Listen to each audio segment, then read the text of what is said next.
¿Qué es la genética? La genética es la ciencia que estudia la herencia biológica. Asimismo, la genética es una rama de la biología que estudia cómo los caracteres hereditarios se transmiten de generación en generación, de ascendientes a descendientes. Es decir, estudia la transmisión de caracteres morfológicos y fisiológicos de generación en generación. Asimismo, esta posee una gran relevancia, dado que permite el estudio y análisis de enfermedades y futuros males que podrían presentar ciertos individuos, como podría ser un cáncer hereditario, problemas en los huesos, entre otros. Cabe resaltar también saber cómo está constituido el cuerpo humano. El cuerpo humano está constituido por millones de células. De estas, cada una de las cuales contiene un núcleo que encierra 46 cromosomas. Luego, las células son de dos tipos. Entre ellas podemos encontrar las somáticas y las germinales. Las somáticas son las que se presentan en la mayoría del cuerpo. Están presentes en los tejidos, órganos y casi cualquier parte del cuerpo. Entre ellas podemos encontrar las neuronas, los miocitos, queratinocitos, hepatocitos, osteotocitos, entre otros, muchos tipos de células. Luego tenemos las germinales, que forman la parte del aparato reproductor. Son las células del aparato reproductor. Su característica, la diferencia entre somáticas y germinales. Visto lo anterior, ahora, ¿qué son los genes? Bueno, se entiende por genes aquellas unidades elementales de la estructura del ADN, o ADN, o también llamado ácido desoxirribonucleico. Este codifica las diversas funciones de la célula y se subsigue por toda la longitud del filamento que constituye cada cromosoma. De los genes también se puede decir que una de sus propiedades es la capacidad que tienen de crear una copia de sí mismos. Los genes son las unidades de información que emplean los organismos para transferir un carácter a la descendencia, y también el gen contiene codificadas instrucciones para sintetizar todas las proteínas de un organismo. Dichas proteínas son las que finalmente darán lugar a todos los caracteres de un individuo o fenotipo. Bueno, visto lo que es un gen, pues ahora, ¿qué se entiende por gen? Bueno, ¿qué se entiende por genoma? El genoma es el conjunto de genes que contiene un organismo humano. Un organismo humano posee algo cerca de 100.000 heredados de sus progenitores. Asimismo, el genoma es el conjunto de instrucciones genéticas que se encuentran en una célula, en los seres humanos.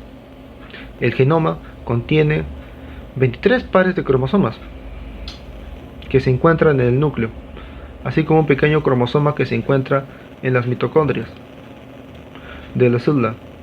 Cada conjunto de 23 cromosomas contiene aproximadamente 3.1 mil millones de bases de la secuencia del ADN. ¿Qué es la ingeniería genética? Visto lo anterior, ahora toca saber qué es la ingeniería genética. La ingeniería genética es la ciencia que se dirige al estudio, trabajo y modificación del material genético, o ADN, en los organismos vivos. Su finalidad es mejorar las condiciones de vida y las funciones biogenéticas del hombre. Bueno, visto esto, podemos tomar ejemplo en Perú. En el Perú podemos decir que esta ciencia no está desarrollada aún a comparación de países del llamado primer mundo. No obstante, se han tenido avances grandiosos. Podemos destacar que años atrás Heiner Guío, genetista e investigador asociado de bioingeniería en la Universidad de Ingeniería y Tecnología UTEC, junto a un equipo del Instituto Nacional INS, realizaron una investigación acerca de la genética en el Perú, con el fin de saber la variabilidad genética de los habitantes del Perú y además encontrar nuevas variantes en la población mestiza y nativa. Dicha investigación tuvo resultados. La misma se dio a través de la extracción de 150 genomas en gran parte de las poblaciones nativas. Entre los resultados, al analizar a la población mestiza se encontró que 60% del comportamiento genético del Perú pertenece a poblaciones nativas. Finalmente, dichos hallazgos resultan importantes para saber la historia del Perú, ya que no se sabe cuánto es nuestra composición genética nativa, ni en qué medida tenemos componentes genéticos propios. Bueno, estos datos fueron importantes para saber analizar mejor la genética que se tiene en los peruanos y para su posterior comparación o aplicación, ¿no?, con el derecho. Las técnicas de reproducción asistida, la inseminación artificial y la fecundación in vitro. En las últimas décadas, los avances experimentados en el campo de la ingeniería genética han llegado al extremo de intervenir en forma directa y efectiva en los procesos creativos del hombre a través de las diversas técnicas de reproducción asistida, como lo son la inseminación artificial, la fecundación extrauterina y la clonación. La inseminación artificial. La inseminación artificial es una técnica la cual consiste en la unión de un óvulo y un esperma, pero que este esperma se seleccionará del semen, el cual será optimizado para poder mejorar su capacidad de fecundación. Esto, claro, se realizará en un laboratorio. La inseminación artificial en la práctica se ha vuelto común en la medicina, pero respecto a lo que es el derecho, esta se ha retrasado en normar los cambios que este procedimiento produce, pues al ser el derecho un producto de la vida social, se ve en la obligación de ajustar las exigencias que se dan en la sociedad. De lo contrario, esto quedaría obsoleto. Inseminación artificial como acto jurídico. Para que se inicie el proceso de la inseminación artificial debe existir voluntad de las partes de lo que se quiere realizar. También deben aceptar las consecuencias que ésta traerá. Este acto tiene dos finalidades, una inmediata y otra mediata. La primera es que se pueda realizar la fertilización, que posteriormente como finalidad mediata dará el resultado de un nacimiento de una persona. Entonces, para este acto, la mujer tiene que dar su consentimiento para que se pueda manipular el organismo con la finalidad de introducir el esperma. Por otro lado, la persona que donará anónimamente el esperma aceptará que este será utilizado para la inseminación. Por último, si el donador fuera el esposo o la pareja de la mujer, este aceptará que su esperma será utilizado para la inseminación y por lo tanto también está aceptando la paternidad del nacido. Una vez ya dado el consentimiento, se inicia el proceso de inseminación artificial, se va a dar como resultado la gestación y este acto se va a volver irrevocable, pues no se va a poder suspender la gestación por ninguna de las partes que hayan intervenido. Al menos, claro, que se presente una justificación médica que indique que no se puede continuar con este proceso. Por lo tanto, la mujer, y en el caso que el donador haya sido su pareja o esposo, no podrán renunciar a la filiación del nacido. Para que la inseminación se dé como acto jurídico, el consentimiento tiene que darse por escrito y así no se podrá suspender la gestación y tampoco rechazar la afiliación. A diferencia, claro, del donador anónimo, que él dio su consentimiento y en ese consentimiento indica que no va a tener ningún vínculo con el nacido, por lo tanto no se le puede exigir que reconozca al niño, no va a haber filiación en ese caso. Tipos de inseminación artificial. La inseminación homóloga. Esta consiste cuando la mujer va a recibir el esperma de su esposo o su pareja, por lo tanto, el nacimiento se producirá dentro del matrimonio, por lo cual la filiación no presentará algún problema o conflicto jurídico. Es más, esta se encuentra previsto por la mayoría de las legislaciones, dado que existe filiación consanguínea y legal. Inseminación heteróloga. Esta se da cuando la donación está hecha por un tercero, es decir, una persona fuera de la pareja, ¿no? Puede ser un donador anónimo, puede ser un donante voluntario, una persona a la cual se le va a remunerar. Pero aquí es donde se presenta un problema. Hay una discusión dentro de la doctrina, puesto que algunos están a favor y otros están en contra. Por ejemplo, en la ley italiana, ley número 40 del 2004, que habla sobre las normas en materia de procreación médica asistida, en el artículo 4.3 menciona que está prohibido la inseminación con recursos de un tercero fuera de la pareja, ¿no? Y solo puede ser realizada por gametos de la pareja. Si ocurriera lo contrario, se estaría cometiendo un delito que puede ser pasar 3 meses a 3 años en la cárcel, aparte de una multa. En cambio, Por otro lado, en la ley mexicana, este tipo de acto, este tipo de inseminación no es un delito, sino todo lo contrario. Esta está permitida y está regulada por su Ley General de Salud, que, claro, siempre y cuando haya consentimiento de las partes. Fecundación in vitro. Por fecundación entendemos que hubo unión entre el espermatozoide y el óvulo. Por otra parte, in vitro significa por fuera del cuerpo. Entonces, la fecundación in vitro es el proceso en el cual se estimulan los óvulos de la mujer para después extraerlos y realizar la unión con el espermatozoide, pero este proceso se hará en un laboratorio. Como resultado, en el laboratorio se formarán los embriones, que posteriormente serán introducidos o colocados en el útero de la mujer. Esta técnica de reproducción asistida se puede encontrar que el espermatozoide puede ser dado por un donante anónimo o la pareja de la mujer, pero también puede darse el caso en que la mujer no cuente con los óvulos necesarios por causas variadas, como por ejemplo un accidente en la cual se le tuvo que extraer los ovarios, por la menopausia prematura, etcétera, ¿no? Pero en este caso entonces se puede recurrir a la donación de óvulos de una mujer distinta a la que llevará el embarazo. Como hemos escuchado a mi anterior compañero, existen casos en que la mujer no puede llevar el embarazo. Tenemos al vientre de alquiler o maternidad subrogada, que es un tratamiento que actualmente no es legal en nuestro país. La práctica del vientre de alquiler o mal llamada maternidad subrogada como un intento de manipulación del lenguaje que esconde la esencia de esa práctica. No es una actividad ajena a nuestro país, ni mucho menos a otros, pero tenemos que en otros países las mujeres se dedican específicamente a esta actividad como un medio de ingresos económicos para el sustento de su familia.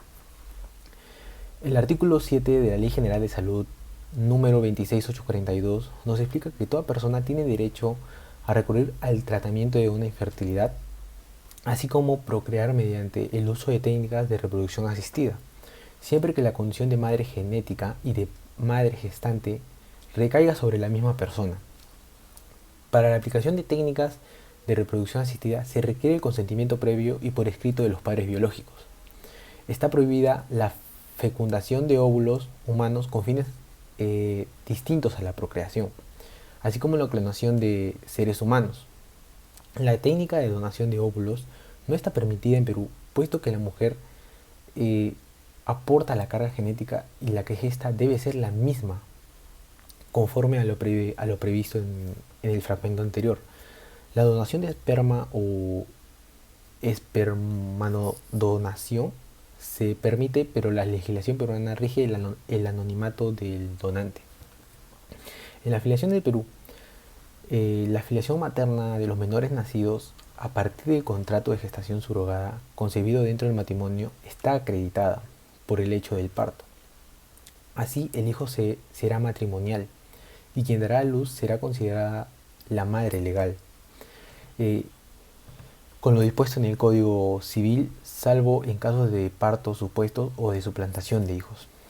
El Código Civil peruano, en el libro 3 sobre Derecho de Familia, artículo 362, establece que un hijo se presume matrimonial aunque la madre declare que no es del marido o sea considerada como adúltera. Aunque, como vemos, la afiliación en Perú recae sobre los cónyuges por naturaleza, si estos están casados entre sí. Actualmente, la posibilidad de que el marido impugne las mismas data ciertas circunstancias. Tenemos el caso de casación número 563-2011 de Lima. La sentencia, con fecha 6 de agosto del 2011, supone el primer caso aprobado en el Perú en relación con lo popularmente conocido como vientre de alquiler. A pesar de no estar legislada, se han dado casos de gestación subrogada en Perú que ha sido resuelta por la Corte Suprema de Justicia. Se trata del caso de matrimonio formado por doña con siglos DFPQ y con don con siglas G y C, S, quienes encargaron a la señorita con siglas IZCM la gestación de su futuro hijo, el cual será entregado al matrimonio tras el nacimiento. La pareja le pagó a la gestante la suma total de 18.900 soles. Para la fecundación se emplearon los espermatozoides del señor y tras el nacimiento la filiación materna, tal y como indica la ley, se estableció a favor de la gestante y la paterna a favor del marido de esta. Así el padre biológico no figura como padre legal. Así que el señor con siglas G y S no solo será el padre de sangre de la menor, sino que por su relación de parentesco con la señorita I con siglas IZCM resultó ser el tío abuelo de la misma. Nada más al nacer, el bebé fue entregado a los padres de intención, quienes iniciaron entonces un proceso de adopción por excepción para que legalmente sustituya la filiación a su favor. En ese momento, cuando la gestante subrogada y su pareja se arrepienten de interponer un recurso de casación en base de una serie de causales que resultaron carentes de sustento a ojos de la Corte Suprema. Antecedentes legislativos de las técnicas de reproducción asistida en el Perú. Si bien es cierto, en nuestro país no está considerado el derecho genético como una especialidad, sin embargo, existen una serie de normas ubicadas en algunas de las ramas del derecho que podrían considerarse parte de la especialidad genética. También se puede afirmar que estas normas constituyen la base legal y el antecedente para promover la individualización de dicha norma. Para esto presentamos algunas de las normas relacionadas con el derecho genético en nuestro país. El Código Civil, en forma específica, hace referencia a la indagación biológica de la paternidad de la siguiente manera.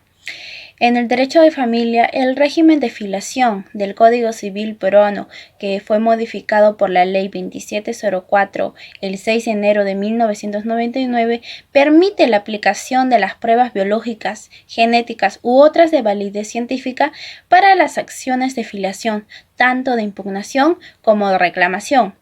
Asimismo, el demandado puede solicitar la prueba genética para negar el contenido de una acción interpuesta por un hijo alimentista.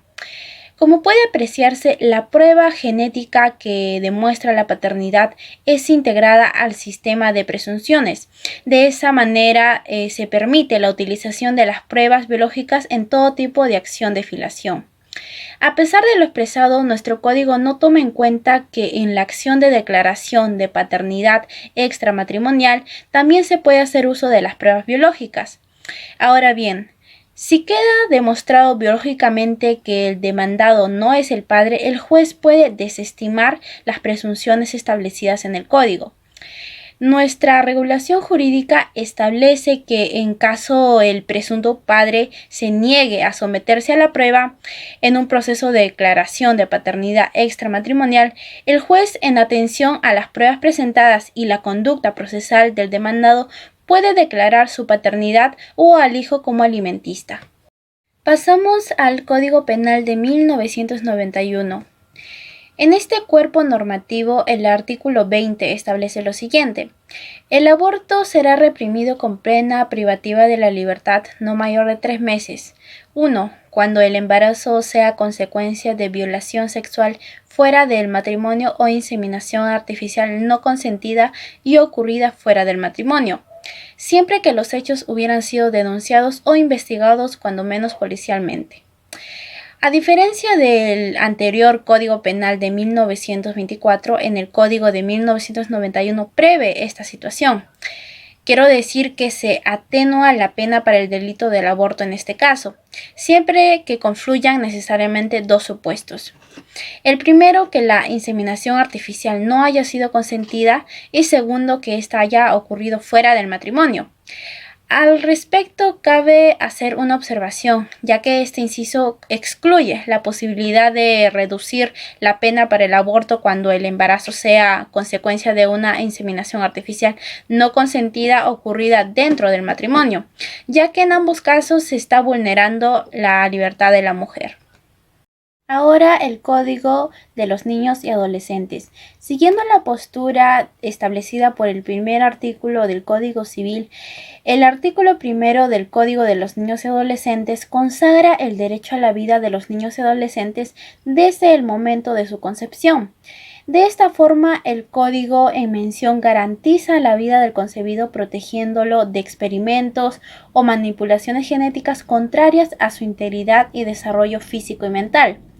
Con este artículo, el Código de Niños y Adolescentes protege jurídicamente al niño desde el momento mismo de su concepción, a diferencia de otros países. Como ejemplo tenemos a Inglaterra, que sobre la base de una serie de consideraciones científicas y éticas permite la manipulación genética hasta los 14 primeros días de producida la fecundación. Al parecer, solo están permitidas aquellas intervenciones que tengan una finalidad terapéutica o prenatal, a fin de evitar la transmisión de enfermedades genéticas. En consecuencia, en nuestra legislación nacional prohíbe la realización de aquellos procedimientos genéticos orientados a definir o fomentar el desarrollo de las técnicas biomédicas. Legislación específica sobre las técnicas de reproducción humana asistida. En cuanto a la legislación nacional referida de manera específica a las técnicas ya mencionadas, únicamente contamos con un artículo ubicado en la Ley General de Salud, que es la Ley 26842, que establece lo siguiente. Artículo 7. Toda persona tiene derecho a recurrir al tratamiento de su infertilidad, así como procrear mediante el uso de técnicas de reproducción asistida, siempre que la condición de la madre genética recaiga sobre la misma persona. Para la aplicación de técnicas de reproducción asistida se requiere del consentimiento previo y por escrito de los padres biológicos. Está prohibida la fecundación de óvulos humanos con fines distintos a la procreación, así como la clonación de seres humanos. Del artículo citado se desprende que el acceso a las teras constituye una garantía del derecho a la procreación. De otro lado, la maternidad subrogada, es decir, la cesión de útero, está prohibida al afirmarse que la condición de madre genética debe recaer sobre la persona que recurra a alguna de dichas técnicas, que viene a ser la madre biológica. Por otra parte, el consentimiento previo y expreso de los padres es indispensable para la validez de las teras. De esta última aseveración podemos interpretar que el acceso a las teras está limitado exclusivamente a las parejas, descartando su acceso a las mujeres solteras, como es el caso en otros países. Finalmente, la fecundación de óvulos humanos con fines distintos a la procreación está prohibida. Por tal motivo, toda posibilidad de realizar experimentos científicos con óvulos fecundados y, consecuentemente, beneficiarse con los resultados obtenidos está totalmente prohibida, dada la protección jurídica que se le otorga al embrión desde el momento de su concepción. Existe una infinidad de definiciones para el procedimiento de clonación. Una primera definición es aquella que ve en la clonación una forma de reproducción asexuada, mediante la cual se crean individuos genéticamente idénticos. Desde otra perspectiva, se entiende por clonación las técnicas para conseguir a partir de una unidad vital, ya sea una célula o un organismo vivo, por multiplicación asexual, individuos genéticamente idénticos a ella y entre sí. En el contexto a que nos referimos, clonar significa obtener uno o varios individuos con el mismo material genético, a partir de una célula somática o de un núcleo de otro individuo, de modo que los individuos clonados sean idénticos o casi idénticos al original. La clonación reproductiva. La clonación reproductiva se puede realizar de dos formas. La primera de ellas consiste en dividir un embrión en dos mitades, podría ser en más, con la finalidad de poder, por ejemplo, de aumentar el número de embriones a transferir en aquellos casos en el que el número de embriones obtenidos fuera bajo. La segunda vía de clonación reproductiva consiste en la producción de embriones mediante la transferencia de un núcleo procedente de una célula somática a un ovocito nucleado. En este caso se podría llegar a obtener un individuo idéntico al donante de la célula somática, tal y como se hizo con la abeja Dolly, donde se tomó el núcleo donante de una célula sin identificar de una ubre de oveja de 6 años de la raza Finn Dorset, para que luego el embrión se implante en una hembra de raza Scottish Blackface, donde se obtuvo una baja tasa de éxitos. 430 óvulos, de los que se obtuvieron 277 óvulos reconstituidos que se cultivaron por separado durante 6 días, 29 blastocitos normales que se transfirieron a hembras receptoras. El único éxito fue Dolly. Algunos fueron fetos o neonatos muertos o con alteraciones del desarrollo. La clonación humana. En estos momentos no es aceptable ni permisible, ya que las técnicas aún no están listas. No es fiable, y para lograr clonar a un niño sano sería necesario llevar a cabo muchísimos intentos antes de lograr un resultado satisfactorio, ya que se producirían muchos cambios de embriones con malformaciones irreversibles, como el crecimiento extra de órganos o extremidades, y sin dejar a un lado la posibilidad de que en un futuro surjan problemas inicialmente no previstos. Ingeniería genética frente al derecho. En primer lugar, en cuanto a la ingeniería genética frente al derecho, se debe señalar la necesidad de que la sociedad revise sus propias valorizaciones, sus propios axiológicos, en relación con los nuevos conflictos de las ciencias biomédicas como la ingeniería genética. Asimismo, el derecho relacionado con el tema del genoma humano y las biotecnologías han sido, transitado paulativamente. Principalmente el derecho internacional como los derechos humanos. Esto se debe a las normas jurídicas, exhortativas, claro, ¿no? Hacia un derecho caracterizado por normas de carácter obligatorio, respaldadas por sanciones y otras consecuencias jurídicas. Ahora bien, les voy a hablar ahora sobre los avances de la biotecnología, en las cuales se han presentado nuevas situaciones que han merecido tutela jurídica, como el derecho a procrear, derecho a un patrimonio genético no manipulado, derecho a la identidad, a la unicidad, a la diferencia, derecho a una familia con 2 padres, la cual es sexo diverso, ¿no? Y bueno, el derecho a conocer el propio origen, al no saber, a la enfermedad, y el derecho a morir con dignidad, y entre otros. Ahora voy a hablar sobre el derecho genético, que la cual es una de las ramas del derecho relacionadas, ¿no? El derecho genético y el consentimiento compartido son tratados de forma conjunta, los cuales son escasos, por no mencionar nulos. No obstante, hay averiguaciones que nos acercan a estas cambiantes. Sus características en sí vendrían también a ser lo que estudia los efectos y las repercusiones de los avances biocientíficos sobre el hombre, ¿no? Reglamenta la relación y consecuencias que surgen entre el ser humano y la ciencia biológica. Está influenciado determinadamente por la tecnología y por ideas morales, religiosas y éticas. Y la norma de manera sustantiva, adjetiva y punitiva de relaciones humanas con la genética. Ahora, si bien las características vendrían a ser el derecho constitucional, el derecho civil, el derecho penal, el derecho administrativo, el derecho industrial, el derecho ambiental, el derecho de los derechos humanos, el derecho del niño y adolescente, el derecho de seguros, el derecho laboral, el derecho informático. Y esas vendrían a ser las características del derecho. Y como bien vamos a mencionar los principales o los que mayormente se conocen, son el derecho constitucional, el civil, el penal, administrativo e industrial. El derecho constitucional posee una gran relación, dado que los principios y reglas del derecho constitucional emergen los postulados del derecho genético. En el derecho civil, el derecho genético está íntimamente vinculado con el derecho civil. ¿Por qué? Porque su aplicación tiene como objetivo el individuo humano. Y en el derecho penal se vincula con el derecho genético debido a que cautela, vigila, reprime esos actos ilícitos contrarios a la totalidad y dignidad del individuo.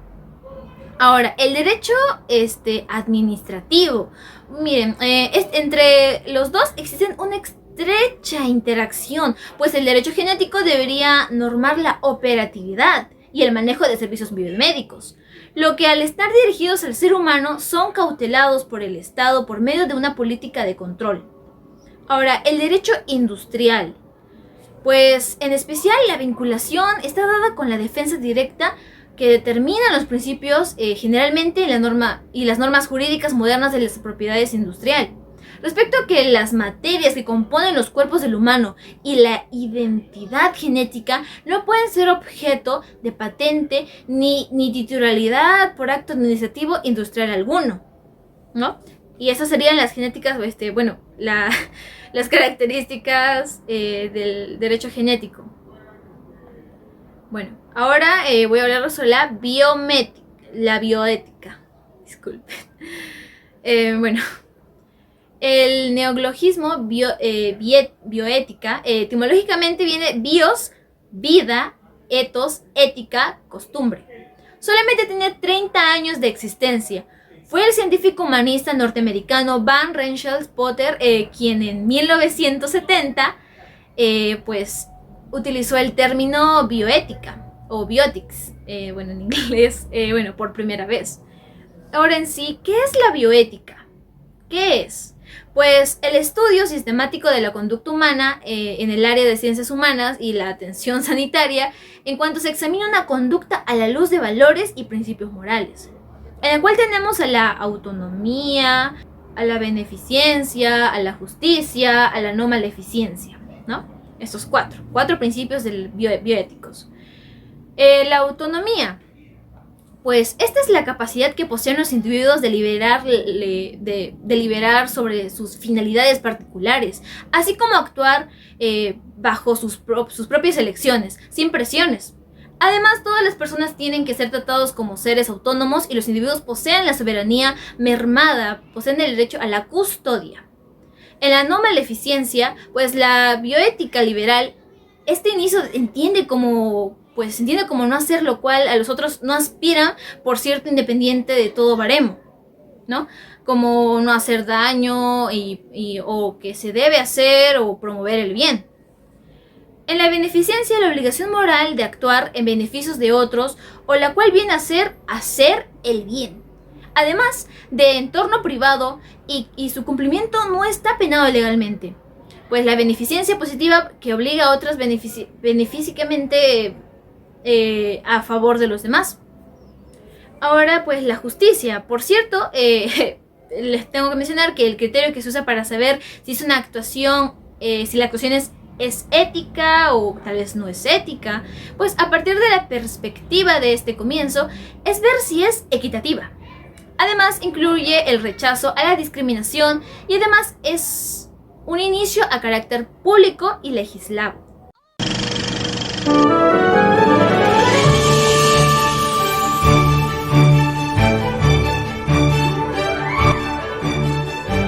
Había una vez en Tacna una pareja que no podía concebir un hijo con éxito. Intento tras intento, el resultado era el mismo. A lo cual, al día siguiente de intentar una vez más, dijeron lo siguiente. Katy, me parece que no vamos a poder tener hijos. Tal vez deberíamos pensar en algo más. No sé, adoptar. Hay que seguir intentando. Yo deseo de verdad tener por lo menos un hijo contigo. No me interesa demasiado criar a otro niño que no lleve nuestros genes. ¿Acaso no te parece? Tienes razón, amor, pero ¿no crees que habría que considerar la idea de adoptar? ¿No te parece? No me parece tan descabellado la idea. Luego vemos eso. Primero quiero intentar estar embarazada de ti. Está bien, por ahora iré a trabajar. Te cuides.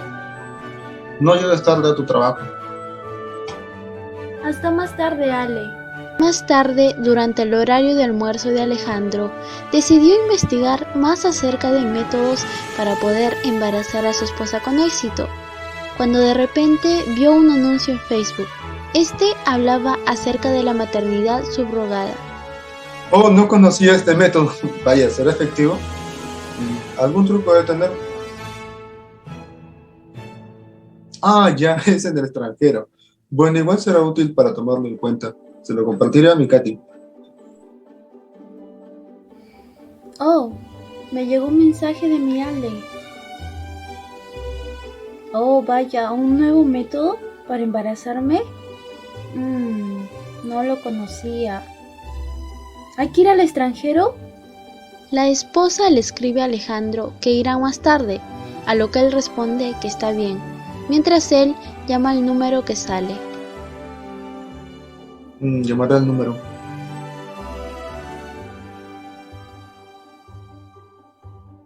¿Aló? Buenas. Muy buenas tardes, soy la doctora Díaz. Le respondo desde Clínica El Rapidín, especializada en maternidad subrogada. ¿Sí? ¿Qué desea? Muy buenas tardes. Llamé al número justamente para saber acerca de ese método de fecundación. Sí, llamó al lugar correcto. Ahorita mismo le explico.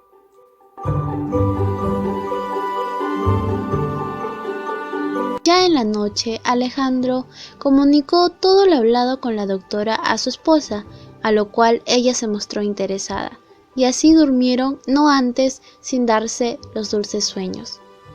En la mañana siguiente decidieron acordar con la doctora Díaz para poder saber más a fondo del tema y así llegar a un posible contrato, por lo que decidieron acudir a un punto de encuentro. Doctora, ¿cómo procederá? Bueno, para empezar, debemos escoger una mujer sustituta para que pueda prestar su vientre. Yo recomiendo ir a nuestra sede en el extranjero para poder proceder con el tratamiento. ¿Cómo? ¿Escoger un vientre prestado? En ese caso mejor escogemos un esposo.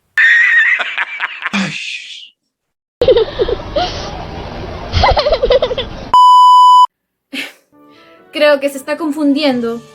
Usted seguirá siendo la madre. Sin embargo, no usará su vientre. Además, todo el tratamiento será en un laboratorio. Oh, vaya, entiendo. Entonces creo que estoy de acuerdo. Sí, yo también estoy de acuerdo. Ahora, ¿están de acuerdo? Debo aclarar que, pues, dado el territorio peruano, no está permitido. Esta práctica, según el artículo 7 de la Ley General de Salud, pues deben ir al extranjero, como les comenté antes, ¿no? Y contactar a alguien para que pueda prestar su vientre. Tras esto, los esposos comenzaron a viajar ya a su destino. Contactaron con una mujer que presta su vientre, como le indicó la doctora Díaz. Good morning. Oh, vaya, son ustedes. Bueno, justamente viajé aquí por rotación del personal. Sí, buenos días. Mi esposa y yo deseamos realizar o proceder con el tratamiento acordado, doctora Díaz. Además que ya contactamos una señorita que nos ayudará. Oh, vaya. Bueno, ustedes vayan yendo por el pasillo. Mientras, yo iré viendo los trámites mientras hablo con la señorita. Sí, buenos días. Yo puedo prestar mi vientre siempre y cuando se den las condiciones. Usted es consciente de lo que esto implica, ¿verdad? No la estarán obligando, ¿no? Es que es raro ver que mujeres a su edad estén participando en este tipo de tratamientos. Sí, de hecho ya lo había realizado anteriormente, ya que me gusta colaborar con este tipo de actos.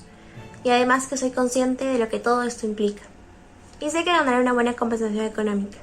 Bien, bueno, por favor, vaya por el mismo pasillo, iré arreglando los trámites para ir comenzando con el tratamiento. Muchas gracias. Meses después, los esposos lograron tener a su anhelado hijo en el extranjero, gracias a la colaboración de Naomi.